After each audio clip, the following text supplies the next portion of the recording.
Welcome to Blazing Your Path. I'm Dr. Lisa Toppin, and I'm super excited today because my guest is a graduate gemologist. And I'm sure some of you are going, a graduate gemologist, like you hadn't really even thought of that. I had not either. There's so much to learn from Leah Kuntz Ogdundiran, who is just amazing. Her story's amazing, and I can't wait to get in it with you. So, Leah, welcome. Thank you so much for having me. So excited to talk about this. When I first met you and you told me you were a gemologist, I was like, I never met a gemologist before. Like, this is really interesting. And so as we've continued to talk, I knew that we had to have this conversation and share your story with the audience, because I think just in terms of how people think about their careers and what's possible, I think your story just kind of gives us yet another lens or another way of thinking about what's out there and what can be considered. So let's get in it. So First and foremost, tell us a little bit about your background. So I'm originally from Ohio, and I have a BA in marine biology. And when I was in college, I met a friend who was studying psychology, actually.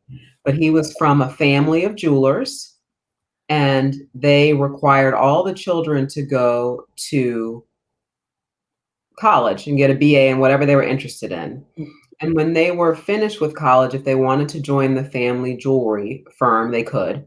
So while we were in college, I was often reading a lot of his catalogs from the Gemological Institute of America.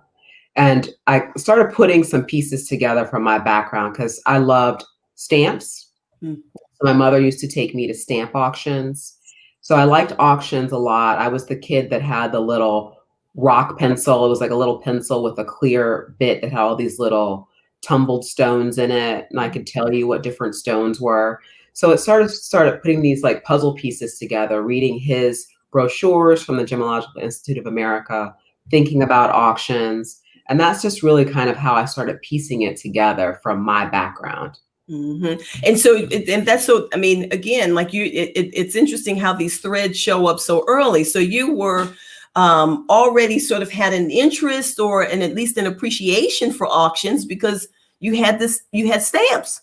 Yeah. And so, but you never thought about it necessarily as a career, or did you? No, I didn't. I never as a kid thought, oh, I want to be the auctioneer, this person selling these stamps. I never, for some reason, put that together. Okay. But I loved, like, the excitement, seeing what things would actually sell for, these little stamps, how this one is rare, or this one's not rare. So that kind of, those puzzles pieces were down on the ground, but I wasn't sure really what to do with them. Yeah. So that, I mean, I love that, because I think it just sort of, again, you sort of you don't know why you have the interest, but then they show up later and you can really sort of build and leverage. Okay. So you've got this friend, you guys are at Boston University, and yes, you're reading his catalogs and you're kind of finding your interest in it. What kind of turned the corner? What made you say, I'm definitely going to pursue this? So I actually talked to my mom about it, and she's like, I think that would be fabulous. I was supposed to take a little bit of time off before applying to graduate school. That was the initial plan. Okay. But it was, learning about the crystal formation, where diamonds come from, sapphires, why they're different, just the way the catalog was structured. And it tells you, like, you could do a few different things with this career. It wasn't just a jewelry store. Mm-hmm. Not that that's a good or a bad thing, but that was all I knew, right? And I assumed that people that worked in jewelry stores were the family. It was a family business. I had never thought about really being a jewelry specialist at an auction house, being a colored or diamond stone buyer for a manufacturer or a jewelry house, a Tiffany or a Cartier. So as you're reading this material, it's just giving you different ideas about the jewelry business in itself, because it's not just one aisle. It's like a lot of different tentacles, a lot of different aisles, but you don't know that if you're not in it. Yeah. And that was the thing that struck me so much in our earlier conversation, because there's so many aisles. And I had never connected that. I'm not a heavy jewelry person, but never connected or thought about all of those aisles. So give us, like, take us through some of those aisles, just so that the listening audience has a real appreciation for the breadth of this industry. Well, you can, of course, sell jewelry at a jewelry store. You could be a jewelry buyer, meaning when people bring their older jewelry in and they want to sell it, you can make offers to buy. That's why you do need to be a graduate gemologist, because you need to know that you're looking at a sapphire, a ruby, an emerald, a diamond, and then being able to grade the quality condition. You could also be an actual buyer of diamonds, of polished diamonds for a manufacturer, or colored gemstones for a manufacturer. You can be a pearl buyer. I mean, that's one avenue. The jewelry specialist at an auction house is another avenue. You could be a jewelry appraiser as well, and you're appraising the pieces for whatever the client needs, because the value changes based on what the need is. So an estate tax value is different than in an insurance value. But there are a lot of different ways to use a graduate gemologist degree. Yeah, okay. So take us inside a little bit, because we talked about this too, this graduate in gemologist degree and the rigor that's involved in becoming a graduate gemologist, which is sort of I'm going to say the top of the chain here in the United States. What's involved in that process? So you can do it two ways: via correspondence, or you can do it in residence. And I did it in residence. The Gemological Institute of America, their main campus is in Carlsbad, California, but I chose to go to the New York campus. So it's 6 months full time, 9 to 5. And I mean, you're studying everything. You're studying how diamonds are mined, where diamonds are coming from, that diamond shape, cut, clarity, 4Cs. You're studying all of that, plus the history behind it. Mm-hmm. Then you do colored stones. And you're studying the same thing about colored stones, but colored stones, you're studying them all. Like, there's just a portion on diamonds, and then you go to colored stones. Mm-hmm. And at the end of your colored stone section, you have what they call the 20 stone exam. Mm. And you get a little wheel with these 20 stones in it, and you have to identify each stone. And they're looking for certain tests, specific tests, to have been done and completed on the stone before you come up with what it is. So that's how you pass or fail. And if you get one wrong, if you get part of a question wrong, it's wrong. You have to do that 20 stone all over again. Wow. And I was in the class, and I did not realize, just how rigorous that exam was. So I was actually interviewing for jobs. And one of the questions was, okay, I know that you're almost at the end. Have you taken your 20 stone yet? And I said, not yet. And the people interviewing me, they said, do you think you'll pass it on the first go? And I said, oh yeah, sure, I'll pass it. No problem. First time. And they're looking at me like, okay, well, we'd love you to start, but after you pass. And of course, I take this exam, I pass. But GIA builds in 3 exams, so you can take this 3 times because it's that hard. Yeah. If you just miss one thing, if you forget to tap one thing, even though you've gotten the right stone, they want to see that you've checked for that. Yeah. So I think our class was 5 or 7 that passed, which is really high for the first time. Wow. Because they know that you might not get it because of nerves. You forget something. So they give you 3 times to take it. Yeah. So I did pass that first time, but you don't know. You don't know. Listen, that's what you call manifesting your destiny. Like, you didn't even know that you should be nervous, right? Right. People get into the bar, they kind of know I should be nervous. Like, everybody doesn't pass the bar, and it's really hard. And I'm sure their pass rate is a much higher percentage than what you just described, Right. But, you didn't know. So you were like, yeah, I'm going to pass. Like, that's what I do. I go to school, I study hard things, I pass. What? Right. I have a biology degree. I'll be fine. Right. That's so funny. That's funny. So, yeah. But anyway, so then you pass. And so now are you thinking, so what are you thinking now? So you've given us all these different aisles. What aisle are you going to go down? So I had passed and I got a job at an auction house. Okay. Because when I finished my degree, when I finished my BA, I thought, I'm thinking about this gemology degree. And I said to myself, well, let me get a part-time job at an auction house in Boston. So I worked for an auction house there. And I was literally the schlepper. We set up the displays, we take them down, we help with the auction viewings, we're packing things, but I still loved it. So I went to GIA, passed, become a graduate gemologist.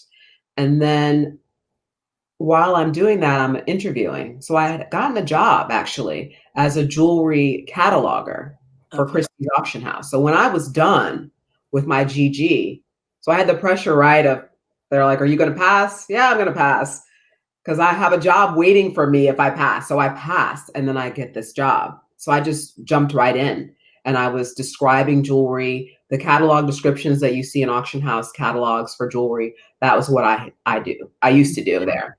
Okay. And then something called a condition report, which isn't printed in the catalog. So that tells you the condition of the piece, the color, the clarity, what we think is the weight, if there's any chips to the enamel, depending on the piece. So that's what I was doing. Wow. Because I love that auction bit, that auctioneering side. So just as you're saying that, and you said Christie's, and we'll hear Christie's every now and again on the news when there's somebody famous or something that's, being auctioned there. So here's a question. So you are a young woman, you're blazing your path, you're in your 20s, you're African American, and I'm imagining that there are not a lot of African American graduate gemologists in the country, and you're going to a top auction house. How did that work for you? How did that feel for you? And did you run into, I'm going to say, the challenges that, we might in our minds imagine that you might have run into? So when you're doing it, like with the 20 stone, I'm going to pass. There was definitely some hesitancy about me being, not me being there, but the fact that I'm the only person there. Right. There's another specialist. She is top in her field, European furniture, I think. But by this point, by the time I start, she's in Los Angeles full time. So she comes back to New York for these huge sales, business meetings, or whatever she needs to do. But she's not, in the building with me on a day-to-day basis. So I am definitely an anomaly as a specialist, for sure. Right. I'll say I did experience some reluctance, other people, but all over, not just inside, but all over. Yes. Even for dealers, it's like, who is this person? Right. Once they realize you know what you're talking about, you're another specialist, but you've got to get there. You got to hurdle. Yeah. No, totally. Yeah. No, which makes sense. I mean, and like you said, it's not one place, it's everywhere. So when you break the mold of what people are expecting to show up and you walk in and they're like, who are you? You're not like, okay. Oh, you're the specialist? Oh, okay. And then they, you do what you do, then I guess they make, like I said, they make the hurdle. So yeah, okay. Having that name on my card, they're like, okay, she knows something. She's there. Right. So that, that means so much. But I know when you show up in the space and you're the only one, and we know folks are still showing up in spaces and are still onlys. And so important to hear that, you got to show up your excellence and let the excellence do the talking. And so I would tell people listening, take the challenges, because you're going to be challenged, right? Because you're new to the space. But if this is what you want to do, because it did weigh on me, and I would talk to my husband about it, and he was like, just write it out, because this is what you want to do. Just see it through. Like after getting the job, right? After getting the job and being promoted. Yeah. Because I did get a promotion and I was in now a bigger selling center for that. And, if it's just a passion for you, just keep forging ahead. Keep forging ahead, because it's not just us, like younger people in a field starting out, they Sure. feel that they feel that reluctancy, they feel a little pushback and Yep. just keep pushing forward in a respectful, knowledgeable way, but Yeah. just keep moving, keep moving. Yep. Yep, I love it, and that I mean that's just such great advice. I think it, and you get to offer that having done it. You know what I mean? So Right, right. I'm not telling you what I think. I'm telling you what I know. Keep moving. Mhm. So okay, so just to I want to just touch on this just for a second. So you're in the auction house. Are you actually the person going 25, 25, 25, 35, 35, 35? Are you that person? So when I was at Christie's, I actually signed up for auctioneering classes because I wanted to be an auctioneer. I wanted to actually sell in art jewelry sales. Okay. And my husband is a professor and got a job in Florida. So we moved to Florida and I wasn't able to finish to actually start those classes. So Okay. what I did at Christie's was I did the charity auction classes. So I Okay. did a couple of charity auctions while I was in New York, and I continued to do charity auctions in Miami. It wasn't until we came to North Carolina that I was able to actually take the state classes to become an auctioneer. So I'm a licensed auctioneer in the state of North Carolina. So Wow. I now can be that person. Yeah. 1,000, 1,500, Yeah, 1,500. right, right, right. Now So me. yeah, oh, that's so cool. That's so cool. And so when you are, I've often wondered, like, do you feel the pressure of making sure you're seeing everybody's paddle? Does that feel like it's moving fast, or how So, do you do that?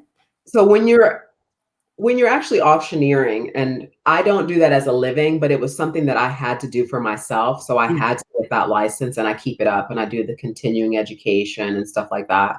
But when you are auctioning, if you're at a organized auction, you have spotters. There Oh. are people in the audience looking and telling you, hey, I've got a bid. There's a bid over here. Mhm. On my Mm. finger. There's a bid over here. There's a bid in the back. So that's how you're catching those Wow. bids. Okay. You don't Oh, have to do it all on your own. okay. That's okay. See, You do have to recognize them, yeah, so you recognize them, "Hey, I've got a bid in the back for 1,200." You go back to your last bidder, "Do you now want it for 1,500?" right. So you're asking, Yeah, yeah. but you have help. Yes. Okay. I've only been to auctions where they were, trying to raise money by auctioning men for dates. So Yeah, charity auction. yeah, yeah, which I didn't participate in. Just want to say, okay. But anyway, I do. But back in my single days, it's going back a minute, but I do remember those. It was kind of a lot of fun. Okay. So all right, so you came to North Carolina, and so you're still working in. So tell me what lane you're in now. So now I'm in more of I buy jewelry from clients that don't want the pieces anymore, and I do insurance appraisals as well. If people are interested in having an updated insurance appraisal, they've gotten something new. So I do that more. I Okay. do the continuing education for my license.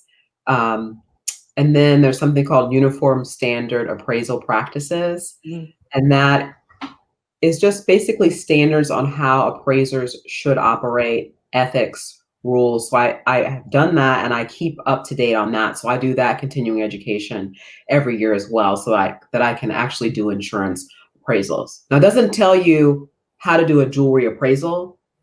They're general ethics rules for all appraisers, Right. but it's just another standard that appraisers adhere to. Right. So that's kind of the lane I'm in right now, is the buying jewelry appraisals.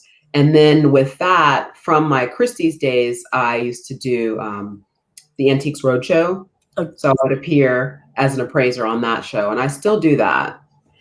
And I have to say, they've been very flexible with me mm, because of my children. I took like a 10-year hiatus, came back, and when they invite me back, I try to make sure that I can go with my husband's schedule because he's an archaeologist.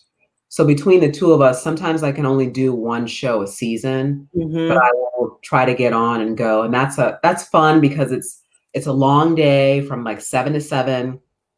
You're in a different city. People are bringing in their treasures. They don't know what it is, they don't know if it's real, or they have a family story about it. And you help them. And if it's a good story, then you'll get on air and they'll tape you and they'll tape your client. And it's always great to see the client's reaction. But I love the stories and I love seeing colleagues that I only see there because I'm not in New York anymore. So there's Yeah. people from different auction houses that I get to see, you know, about once a year. They're not all in New York, but from all over. But Yeah. it's because it's almost like a reunion, but a working reunion, right? And Yeah. you're learning things by listening to them, by seeing new things. So it's always a good time. It's a lot of work, but it really is a great show. It's well run, and I enjoy doing it. Yeah, and I have watched some of those shows and didn't know that, obviously I was watching those before I knew you and learning this now about all that's involved and just had no idea. So here's a question. If you had, like, what's your advice or how do you guide somebody who thinks they have something, right? Because I always see those people come on or people talk about, this was in my family and it's been in here for, 100,000 years. And, so how can we think about that? How do we know has value or if this is junk or, how do you discern? So I always encourage clients that I see even today, they bring in what they know is gold or diamonds. And they say, my mom also had a ton of costume jewelry. So I Mm-hmm. tell them, do not throw away the costume jewelry, bring it in, let us look at it. Because older clients that have large collections of costume jewelry often wore costume jewelry and real jewelry together. So just allow us to look through it for you. I mean, we'll tell you this is all costume, not worth anything. This is worth something. Do that first before you have your own garage sale, or if you're using an estate sale agent, they're going to look through that for you. But I would say don't make any assumptions Mm-hmm. that it's real or not real and bring it in and let someone look at it for you. Okay. Okay. Because just too easy to not to miss it and not know what you're looking at.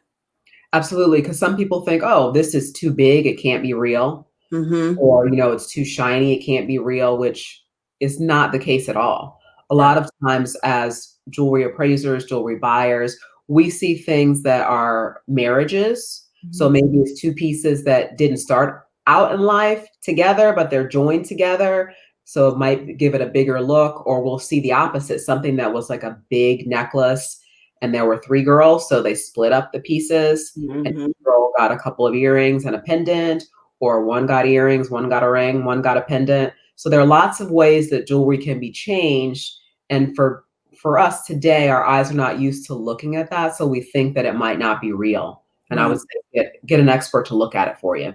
Wow. Yeah, and I can see now as you're saying that how there is such a historical component because you're sort of looking at it and giving that analysis as to whether or not these were three pieces, were they at one time one, or just sort of all of the history that's baked into that.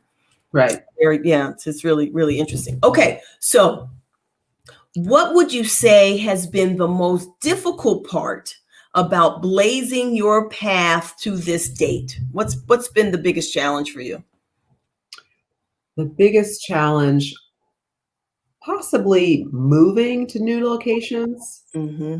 So when I moved to North Carolina, honestly, I had no idea if there was a job here that I would be interested in doing. And I was pleasantly surprised to wind up at Perry's. I've been a jewelry buyer there for 12 years, but it's more along the lines of what I like to do because Mm-hmm. I like to see different things, new and old, that stock rotation because we're constantly buying things from clients. They're bringing in new things. So it was a good mix because at auction, you see it all and Right. you see lots of it.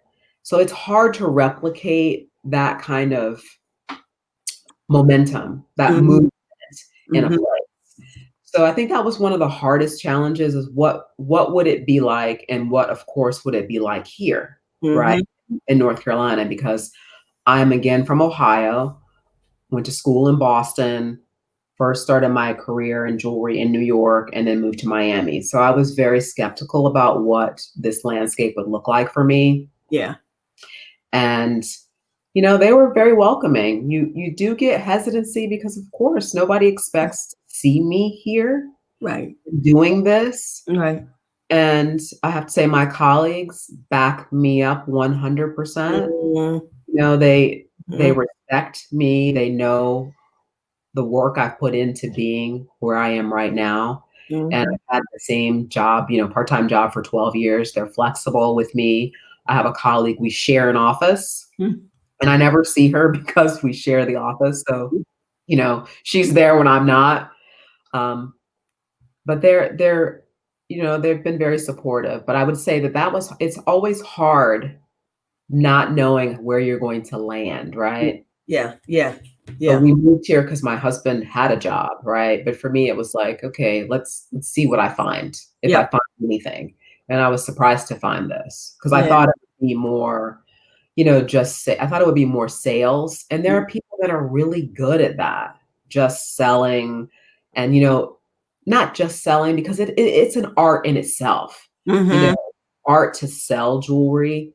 It's an art to discern what a client is actually asking you for, what they're actually looking for. Mm-hmm. And I'm more of the detective. Let me figure out what happened to these pieces, Right. or let me figure out if this is a great cut or if the stone was recut. Like that's kind of the thrill for me. And of course the momentum of an auction. Yeah. But I would say that's the hardest bit, the transitioning. Yeah, and that's it. I'm gonna save that for my last question. But I hear through all of that is really the balance of family, and very often when you have two professionals with like you and your husband, somebody's going to have to make the compromise to support the other person's move and career. And so I totally get that. But I'm going to save that one because I want to know a couple of more things before we get to the final question. Okay. So, what has been your best discovery about blazing your path? So what did you discover that that just serves you well now? So I would say that having a degree, a BA, Mm-hmm. and whatever has been very helpful for me because it allows you to do research. If you can research, you can read. And surprisingly, it served me well in jewelry. So I took a lot of, even though I am a biology major with a specialization in marine science, that science background really helped me with gemology because there's a lot of science in it. You're learning the chemical formulas of gemstones, what they're made of. You do crystallography. When you're talking about your equipment, the equipment is really like the physics behind what you're looking for to help you test these things. So that's like that's the techie side, which the biology really helped me with. Okay. But then the archaeology helped me with archaeological revival jewelry that you see in the Victorian era. Like, why are they doing this little gold bead granulation? Where is this coming from? Why is there so much Egyptian stuff and motifs in jewelry? Why are you seeing these Greek motifs? So that helped me because I did study archaeology in college. I didn't do a lot of history, actually. I tested out of the history, so I didn't do the history, but I did archaeology. And that helped me as well with jewelry styles, periods, history, because you still have that history component coming back at you, or applied archaeology with science. So I would say surprisingly, that helped me and gave me a really good foundation. Plus, I'm a huge reader, so I read a lot. And there's a lot of jewelry you might not see, or you'll see one piece of it. And when you see it, it's damaged because of the way it was made. It's fragile. So to be able to read all of these jewelry history books and put jewelry in context with what's happening, clothing wise, war affects jewelry as well. So all of these different components make up the jewelry history piece that I like. Yeah, that's interesting. Okay. And you don't think that it slid past me that you tested out of history, ma'am. So I'm just AP, AP. AP. That's what I'm saying. It's not that you didn't take history, you took it in high school and got that done. So I I'm like, did that. And then I did a summer course, and that was college credit. So I got out of that. So that's why I didn't actually have to take history in college. no, you already took it. Yeah. You took it. You I just was done with that. took it before. Yeah. Yeah. So no. So that's awesome. I was just calling that out because I heard you say that and you were giving yourself that credit. I want you to have all the credit. Okay. So okay, so here's my big question. So what's your favorite gem? Because I think that we all grow up and we're just kind of focused on diamonds. And now I'm thinking, well, you're talking about these colored stones. Maybe I should be focused on other things. I love sapphires. That is one of my favorites. And what makes it so? I love the blue. Mm-hmm. But there are different shades of blue. Right. So you have this, like cashmere is one of the most desirable sapphires from the region of Kashmir with no heat. Because a lot of gemstones are heated to improve their color. Oh. You get that cashmere sapphire, cornflower blue. I love that. Then there's a Burma sapphire, which is a little more electric. And then you have a Ceylon sapphire, which is a little bit lighter. And one of my colleagues at Christie's, she used to tell me, this is a good night stone. And I'm not from a jewelry background. I was like, a night stone? Like, how intriguing is that? Right. Like, you still get the blue, but it's not too dark. You can wear it at night. Like, that's so awesome. That's really awesome. See, I knew you were going to say something different than diamond. I knew that. So these are the things we need to know, ladies. We've got to expand our view of what we're asking for with these or partners show up and are looking for jewelry. Maybe we need to expand our purchasing lens here. So that's right. Colored stones are awesome. And they're very personal. So you can, you might be better in red and someone else better in green, yellow. You have the yellow sapphires. You could also do yellow diamonds. So colored stones, I find them pretty fascinating. Okay.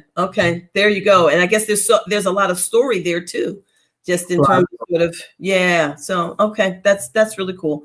So, okay. So we're in holiday season and I know people are like buying rings and bracelets and earrings and all kinds of things for the for gifts for holidays. Is there any counsel or advice on how to think about that? Is there a way to approach it, particularly for a layperson? I would say this holiday season in particular, if you are going out shopping, it is not a trick. But if you like it, get it. Because, all of the manufacturing, the shipping channels, things are really disrupted. And we usually say it a lot where I work because we buy a lot of one-of-a-kind things. So when you walk in today and you fall in love with, say, a green tourmaline ring in a certain type of surround, it is not a joke that we don't have another one, right?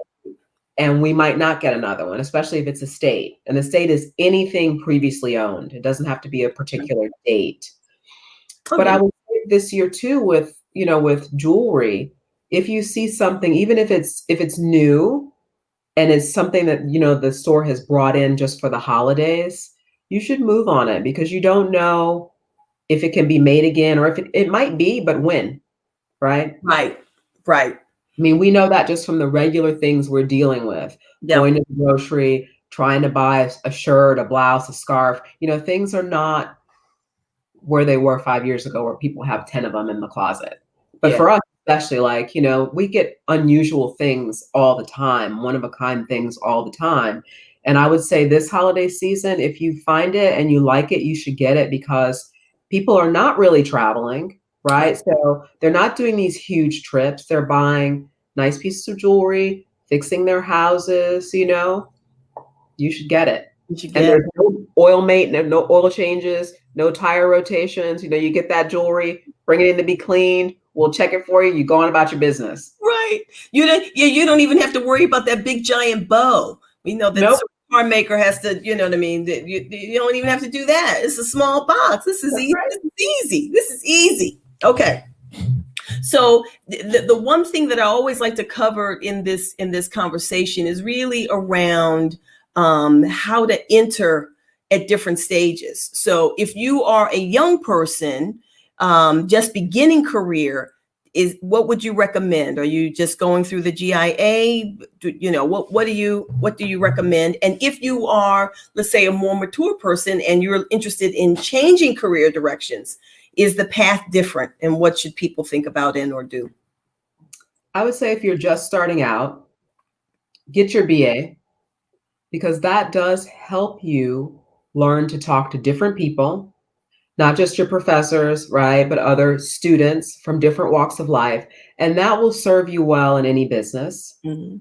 And then you do need to go to the GIA, the Gemological Institute of America. I chose in residence because I just didn't think I could, finish the reading sections and then get to the lab, these traveling labs that they have, Mm. get the practical experience. I wanted it all combined together because I also wasn't from a family of jewelers. My Mhm. friend's family, I mean, they're in Pakistan. They're not in the United States. So it's not like I could say, oh, can I go and, work for you guys for like a week to get some hands-on experience with jewelry? It wasn't like that. So that's why I did in residence. Mhm. I would say for older clients, if it is convenient, you can do in residence. Of course, it's not that convenient for everybody to pick up and go somewhere for 6 months. Right. That's why GIA does offer correspondence. And Mhm. that can work for older clients as well, because you have more flexibility. You can then go off for a week somewhere, do the labs. If you can, get a part-time job at a jewelry store on the weekends to see if you really like it before you make the investment. If you're Mhm. intrigued by the stones, if you're intrigued by, diamonds, by the jewelry itself. So that would be my advice. And That's I think it's a good career for both. You can start off in it or you can transition later to it. Yeah. okay. That's good. I mean, I think that's part of the reason for that question, and really the discovery is, can you even get there? Sometimes you can't. Time has marched on, and obligations are such that you really can't go back and start again, and that require the field might require that you do that. You So should be a DG. It gives you more, I think it gives you more options. mhm. For sure. It sounds like that's you want that depth of knowledge. I mean, you just Right. went through a whole description around certain things, and I was just like, see, that's that's the discussion of a GG. We don't know what the rest she's talking about, but we got it. Um, okay, so this has been great. This has been great. I have loved this conversation with you, and I alluded to it earlier. You kind of touched on it earlier, but I want you to go in on it now. So you have balanced and are balancing career and family. And one of the things that we're always sharing with our listeners is, how do you do it? So how do you blaze this path and balance all of the things that make up your life? So we're still on that balancing act here. Part of it is that I am part-time.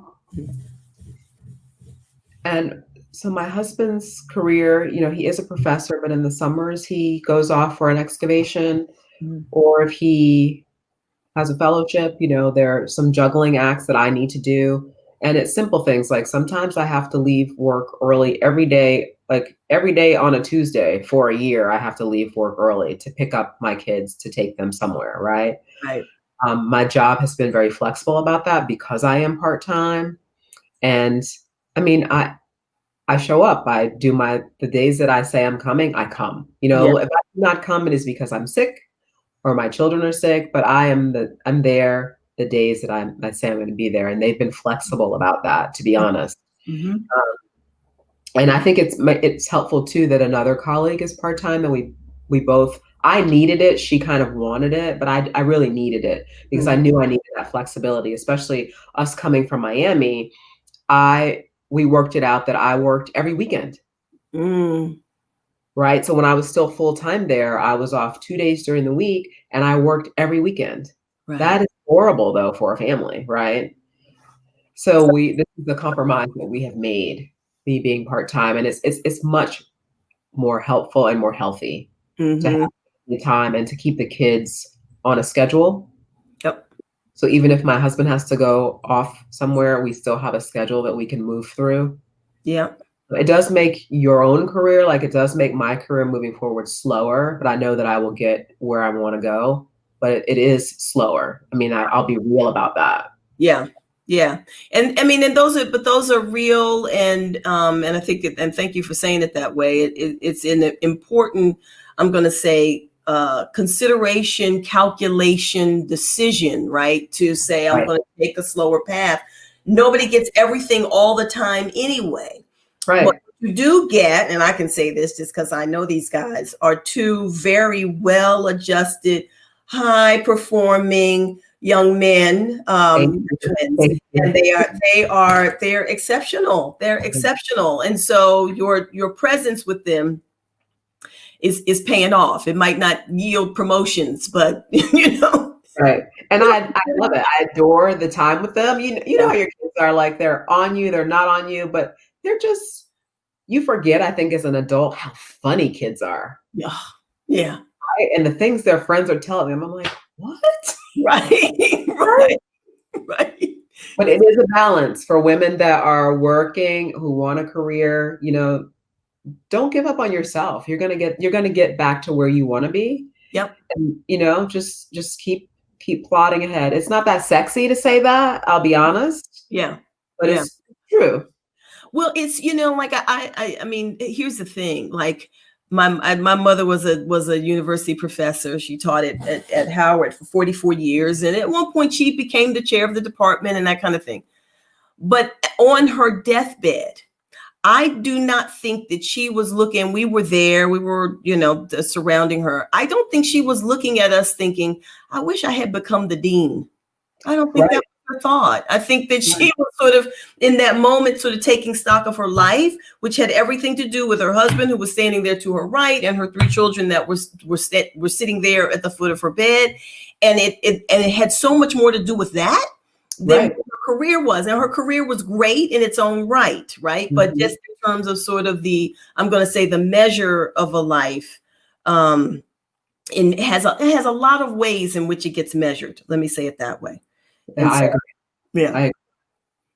So so all good and right choices, whatever it is for you. And I love, I'm going to say everything that you've shared with us around what you've done and the ground you've broken and the space you're in that we just didn't know anything about until now. So thank you for sharing that. But I also really appreciate your real reflection around what it means to be a working mom and a wife, and making the decision around your husband's career. Because I heard you when you said, look, I came from Miami, New York, Boston. So you came from major markets to what I'm gonna call a secondary market. Right. Charlotte is great, but it's not the same as DC and Boston and California, and so, what was that going to be like, and what challenge was it going to present, and or opportunity? And you've made it work in an amazing way. And so it's just good to hear that. I think it encourages the rest of us to know and consider that, what, when you decide that there's opportunity, perhaps there is. Right. Right. It's the decision that there isn't that makes that also true. So, Yeah. so Yeah. really, really, really great. Leah, thank you so much. You just terrific talking with you, and I just appreciated having you as a guest on Blazing Your Path. Family, thanks for joining this episode.